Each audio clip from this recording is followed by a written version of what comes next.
On March 12th, 2023, Everything Everywhere All at Once did the impossible and won Best Picture, asking a lot of people to look back and wonder, how did this film, this such a weird genre film, end up going on to win Best Picture? Well, today here on the Beniverse, I am going to break down the 10 reasons Everything Everywhere All at Once won Best Picture. So join me now for that video.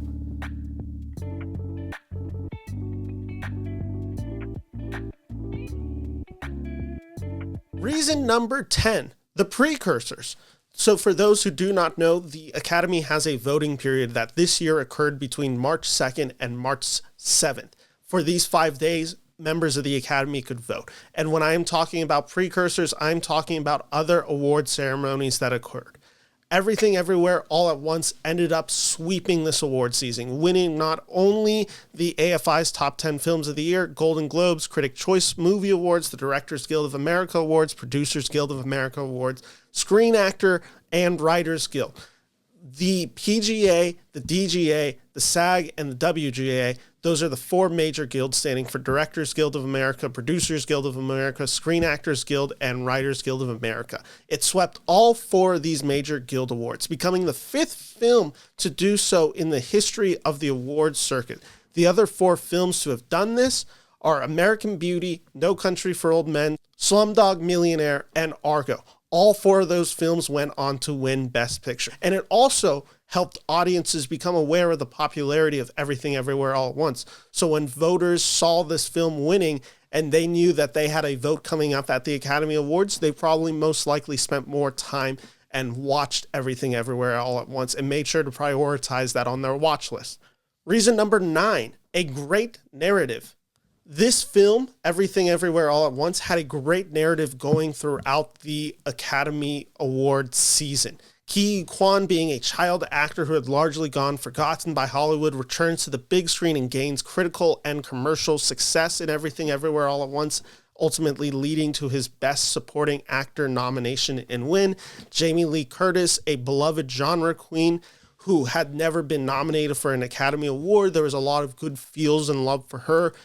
Everything Everywhere All at Once is a film that represents not only family, but family history and trauma, LGBTQ representation. It was a film that featured an all Asian American cast. Voters were able to recognize Michelle Yeoh and her incredible body of work that she has been doing in Hollywood for the past 20 to 30 years. Not only all of that, on top of it, it was a win for independent cinema as being produced by A24. It was able to succeed in a lot of ways, especially globally box office success. This film grossed over $100 million wins, which was a big success for independent film studios and for very creative, ambitious projects, non-IP related. It was a win for original filmmaking. It was a success for the film studio, and it was a reverence of Asian cinema. All those played a part in the narrative that got people swept up and feeling good about this film's chances at winning Best Picture. Reason number 8, Everything Everywhere won Best Picture, is Hollywood royalty, and this is in the form of Jamie Lee Curtis and James Hong, two members of the cast of Everything Everywhere All at Once. Let's start with Jamie Lee Curtis. Jamie Lee Curtis is an actress of Hollywood royalty, mother Janet Leigh, who is the star of Psycho, and father is Tony Curtis. This is a woman who has been working in Hollywood since the late 1970s with films that made her famous, such as Halloween, but continuing to go on and do films such as Trading Places and True Lies. She has been a beloved actress for many years in Hollywood. She was in this film and she was championing this film, and that Hollywood royalty that she brought, that got older Academy members to check out the film because they had a respect for Jamie Lee Curtis. The other big actor to know here is James Hong, who is one of the most prolific actors of all time, appearing in 1960s TV shows such as Bonanza, The Man from U.N.C.L.E., and the original Hawaii Five-0, as well as appearing in films such as Roman Polanski's Chinatown, Ridley Scott's Blade Runner, and John Carpenter's Big Trouble in Little China. He's even voiced characters from the Kung Fu Panda series. He was one of the few Asian actors working when Hollywood was not really giving chances to Asian actors. And his speech at the Screen Actors Guild Awards, where they won Best Ensemble, showcases the importance of Everything Everywhere All at Once and what it meant to not just filmmaking, but the Asian American community working within films and as in general. But back in those days, I have to tell you this, The Good Earth, the leading role was played by these guys with the eyes taped up like this, and they talk like this. And the producer said the Asians were not good enough, and they are not box office. But look at us now, huh? Reason number 7, Everything Everywhere All at Once won Best Picture, is the campaigning. The team behind Everything Everywhere All at Once has been campaigning this film strong. Ke Huy Quan appeared at the Hollywood Reporter Actors Roundtable. The Daniels were at the Writers Roundtable along with Jordan Peele and Rian Johnson. LA Times Roundtable featured the Daniels appearing at the Academy Luncheon for photo ops and meeting other actors, shaking the hands, kissing babies, doing all of the political grind associated with the Academy Awards. THR featured Michelle Yeoh as the Actress Roundtable. Variety featured Michelle Yeoh on the Actors on Actors with fellow nominee Cate Blanchett, so they were able to discuss Tar and Everything Everywhere All at Once. Vanity Fair had a one-on-one with Rian Johnson and the Daniels. Time magazine named Michelle Yeoh the Icon of the Year. Reason number 6, Everything Everywhere All at Once won Best Picture, was a younger, more diverse Academy. Post the 2015 Oscars So White controversy, the Academy has gone out of its way to include far more younger, more diverse people working in Hollywood. There is currently about 10,000 people working within the Academy Awards and getting to vote. In 2019, 842 film industry professionals were invited to become members of the Academy. In 2019, the year Parasite won, female membership is somewhere between 32%, and minority membership was around 16%, which is still a low number when you consider that the U.S. Census shows that ethnic minorities made up about 40% of the Americans' population. However, when you consider that 25% of the members were female and 8% of the members were minorities in 2015 when the Oscars So White controversy happened, it showed a growing increase in caring about a younger, more diverse Academy and trying to reflect the times. With a film that is so unique in its approach, like Everything Everywhere All at Once, that has so much representation and definitely plays to a younger demographic with its meme culture, with its influences, this all worked in favor of Everything Everywhere All at Once, an otter film, a genre film, winning Best Picture. Reason number 5 that Everything Everywhere All at Once won Best Picture was the A24 Effect. For those who are unaware, A24 is an independent film studio that knows how to campaign a movie. For being a studio less than 10 years old, their critical and commercial success within the Academy has been incredible, nothing short of astonishing. In 2015, when the film released, Brie Larson went on to win the Best Actress Award for Room. In 2017, it ended up winning 3 Oscars for Moonlight, including Best Adapted Screenplay, Best Supporting Actor, and the coveted Best Picture prize, beating out the favorite La La Land in a very memorable fashion. In 2021, it received a Best Supporting Actress win for the film Minari, as well as nominations received for other films that did not go on to win, such as Lady Bird and The Disaster Artist.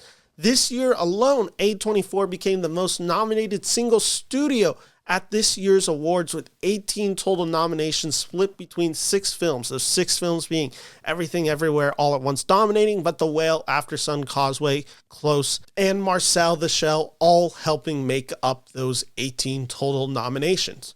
Reason number 4, Everything Everywhere All at Once won the Best Picture, is the box office success. This cannot be ignored.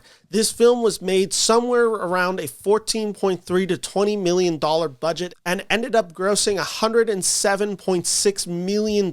It's the biggest success in A24's history. It's a big success for independent film studio. And this is important to note because the Academy has been having somewhat of a ratings issues. No one is tuning in to watch the Academy Awards compared to what it was 20 years ago when Titanic won. It received around 50 million views. Now the Oscars are lucky to get around 15 million views each year. These ratings are growing ever smaller, and the Oscars has been trying to figure out a way to reward films that audiences have actually seen.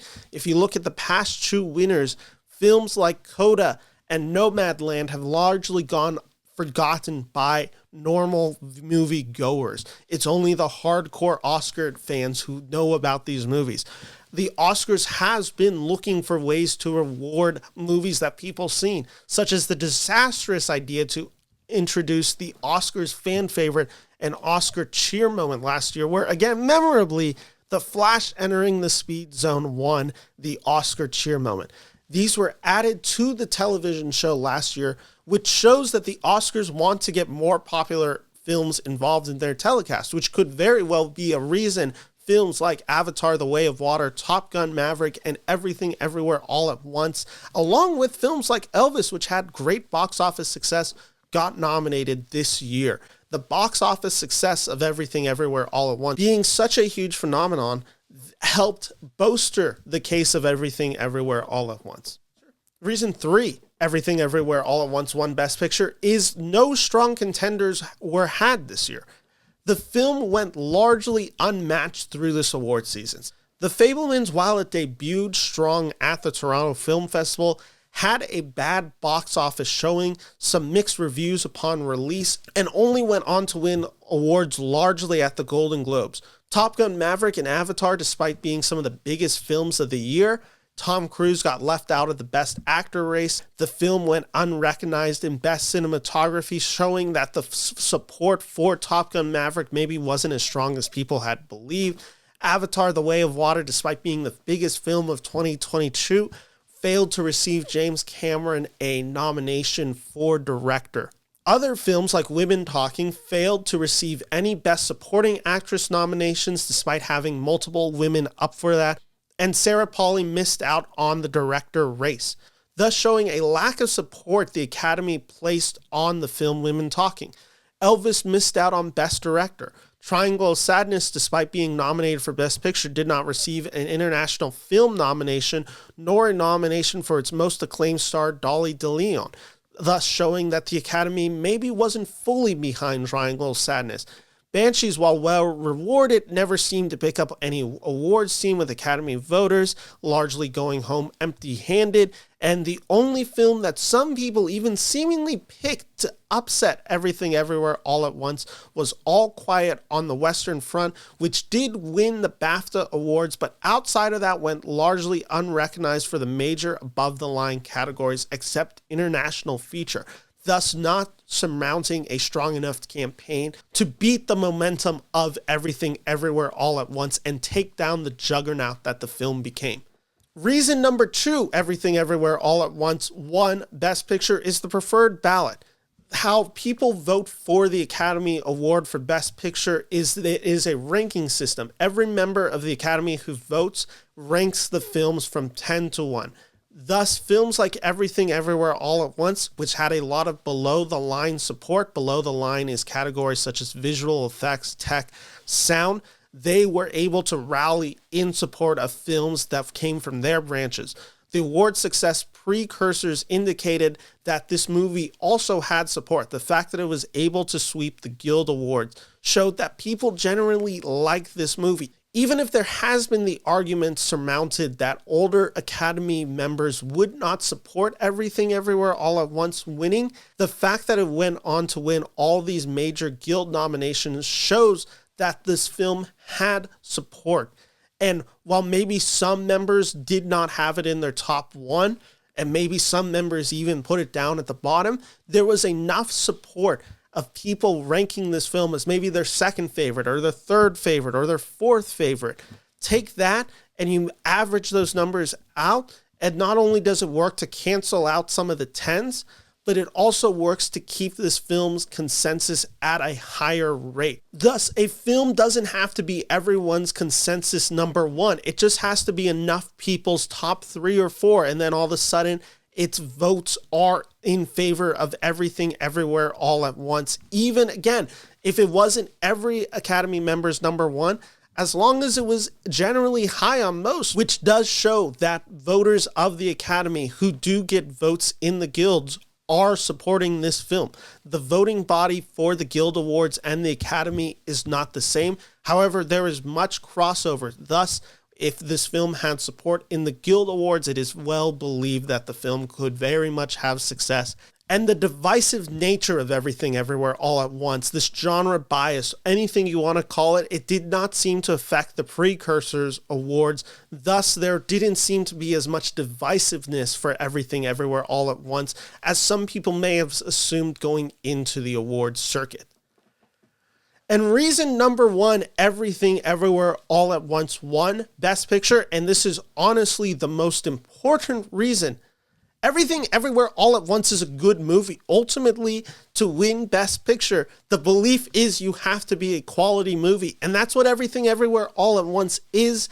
It was a extremely fun, very energetic movie that found fans, that found an audience, and thus that audience, that support, was able to push itself to a Best Picture win. So congratulations to Everything Everywhere All at Once for taking home the Best Picture race this year at the 95th Academy Awards. My name is Ben Friedman. If you like this video, make sure to like and subscribe for more movie discussion here on the Beniverse. Thank you all for watching. Take care and bye-bye.